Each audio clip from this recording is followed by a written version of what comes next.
Piggy वाकई में दिलचस्प है। उसने मेरा सिर फ्रेम कर दिया। केक का बिजनेस घर बैठे पिग्गी 25 युआन कमा रहा है, लेकिन जल्द ही मध्य शरद ऋतु आ जाएगी। पिग्गी फिर से मूनकेक्स बनाने में व्यस्त है। तैयारी हो रही थी और उसके लाखों फॉलोअर्स के पास ये कोई बच्चों का खेल नहीं था। अगर आप मुझसे पूछें तो कहा जा सकता है कि सफलता का सिर्फ एक ही राज होता है, चेहरे का ध्यान रखना चाहिए। दोस्तों, मुफ्त में आजमाएं। हाथ से बने बेक्ड मूनकेक्स, पतला क्रस्ट और मोटी फीलिंग, बड़े आकार के और स्वादिष्ट। बॉस, ये गेम कैसा है? 5 लोगों के लिए। ये है मूंग दाल का हलवा, ये ले लो अंडे का अचार, ये लो बर्फ का केक, बहुत ही बेहतरीन स्वादिष्ट। ये तो वाकई अच्छी बात है, बहुत अच्छी बात है। क्या ये तुमने खुद बनाए हैं? तुम्हारी ये मून केक बिक रही है। नई दुकान की शुरुआत, विशेष ऑफर, सिर्फ 30 पैसे में एक। क्या ताव भाती बहुत वहाँ महंगा तो सिर्फ 50 सेंट में मिलता है। तुम तो 2 गुना महंगा बेच रहे हो। बाजार ठीक नहीं है, बाजार ठीक नहीं है। आधा मून केक खा लिया, लेकिन एक भी नहीं बिका। 10 के लिए 5 की कीमत, 10 का मूल्य 1.5 रुपया। यह अन्य लोगों की तुलना में 2 गुना महंगा है। पाउंड भर पोर्क खरीदो, ये कोई बुरी बात नहीं है। जैसे ही लोगों ने सुना कि यह एक नकली गीत है, वे चले गए। जुलाओ पान, योगी क्या अच्छा बेच रहा है? नानी की टांग सच में हिल नहीं रही है। तुम कमजोर हो या अंधे? देख नहीं सकते क्या? पहचाना नहीं? ओह ओह ओह, इतना गुस्सा। लगता है बिजनेस ठीक नहीं चल रहा है। क्या स्वाद सही नहीं है? मुझे तुम्हें छकने दो। पिग्गी ने कैमरामैन को भी मारा। फिर उसने सुअर के पंजे की पीठ पर एक थप्पड़ कहता मारा। हूँ, तुम इतने छोटे दिल वाले क्यों हो? मारपीट करने लगते हो सिर्फ एक मून केक के लिए। तुम्हारे इस बर्ताव के साथ बेच पाना मुश्किल है। ये मछली है, मैं तुम्हें छकने नहीं दूंगा। अगर तुम खाना चाहते हो तो पैसे देकर खरीद लो। और पता नहीं तुम्हारे अंदर क्या जोश आया है, दोपहर भर में एक भी नहीं बिका है ना? पिछले कुछ दिनों में सिर्फ किस्मत से थोड़ा पैसा कमा लिया तो तुम्हें सच में लगने लगा कि तुम बिजनेस करने के काबिल हो। तुम्हारी कितनी बचत थी यार, वो सब इस महीने के बिस्किट पर उड़ा दी होगी। हाँ, आधे दिन की कड़ी मेहनत और नतीजा शून्य है। ये तो हंसने वाली बात ही हो गई। बेच नहीं सकते, मैं इसे कुत्ते को खिलाना पसंद करूंगा। झू लिंगलिंग ने अंदर ही अंदर कड़वाहट महसूस की। उसका चेहरा भी सख्त था, लेकिन सौभाग्य से वह चली गई।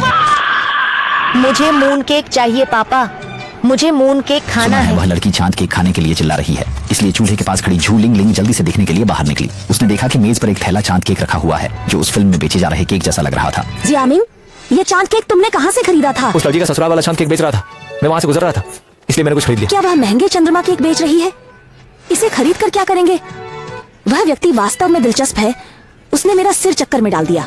नहीं, मुझे उसे वापस भेजना ही जब उसने होगा। पाया कि उसके पति ने 3 युआन खर्च कर 8 मून केक खरीदे हैं, तो झू लिंगलिंग मून केक का बैग लेकर गुस्से से झूझू के पास पैसे वापस करने चली गई।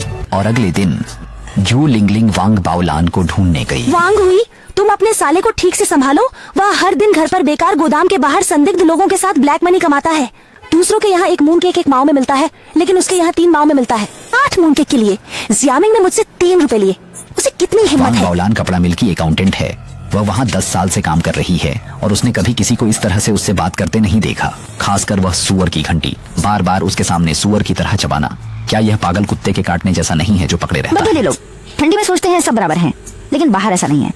किसी के पास कई 100 रुपए के जूते होते हैं और उन्हें कोई परवाह नहीं होती। किसी के पास एक कपड़ा होता है और वह 10 रुपए में भी खरीदने की हिम्मत नहीं करते हैं। वह कंगाल नहीं है। अगर मेरे भाई बहन यह पैसा उठा सकते हैं तो यह उनकी काबिलियत है। अगर तुम नहीं उठा सकते तो यह तुम्हारी कमी है। ईसा मसीह भी यह नहीं कर सकते। तुम्हारे पास मुझे ढूंढने का समय है। क्यों न सोचो कि ज्यादा पैसे कैसे कमाए जाएं। हालांकि वांग बाओलान एक सुसंस्कृत व्यक्ति हैं, लेकिन वह भी सभी के साथ एक जैसा व्यवहार नहीं कर सकते। वांग क्यों ये दिखा रहा है कि हम गरीब लोगों की कोई परवाह नहीं? मुझे गरीब लोगों से परेशानी नहीं है, मुझे सिर्फ तुमसे परेशानी है। आखिर 3 रुपए की ही तो बात है। देखो, तुम्हें कितना बुरा लगा। थोड़ी देर में मेरे ऑफिस आना, मैं तुम्हें परेशान नहीं करूंगा। बस वैसे ही जैसे तुम अपने बच्चे को खाना खिलाओगे। रेस्टोरेंट के मैनेजर ने ली लीजू और वही जांग वांग को देखा। जल्दी से आकर मामला संभालो। उसे मत रोकना, वह नया आया बुनियू है, उससे बहस मत करो। नेता हमेशा मंच की तलाश में रहते हैं, लेकिन झू लिंगलिंग आंसू भरे दिल से कभी चैन नहीं पाती। न मानेगी और न ही छोड़ देगी। मैं इससे तंग आ गया हूँ। मैंने कुछ भी गलत नहीं कहा।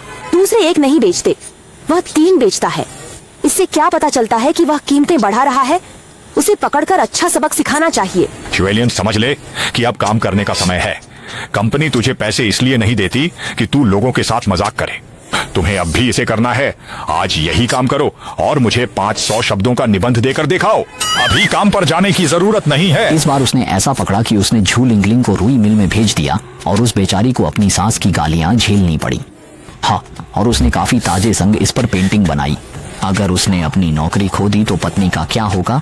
और झू लिंगलिंग ने अभी अभी चुप्पी साध ली और वांग बाओलान ने सुना कि पिग्गी मून केक्स नहीं बेच पाए। उसी रात उसने वहां एक और दौरा किया। पिछली बार के स्टेक की तरह जाते समय उसने फिर से एक बैग ले लिया और अगले कुछ दिनों में पिग भी बड़े बड़े बैग लेकर घर मटेरियल खरीदने नहीं गया, न ही कोई मून केक बेचने का बिजनेस शुरू किया। बस हर दिन बाहर जाता क्या रहता है। आप कह रहे हैं कि उनकी बहू अब मून केक नहीं तुम बेचेगी? खरबूजा किसके लिए खरीद रहे हो? हमारे सिद्धांत एक ही है, आमना सामना हो या ना हो। इस तरह दोस्तों को धोखा देना बहुत गलत है। लगता है वह अब घर पर पैसे नहीं कमा पाएगा। गली के सब लोग कहते हैं कि उसका घमंड अब चूर चूर हो गया है। पिछले कुछ दिनों में जू लिनलिन कितनी खुश दिख रही है। वो चलती है तो चपलता के साथ।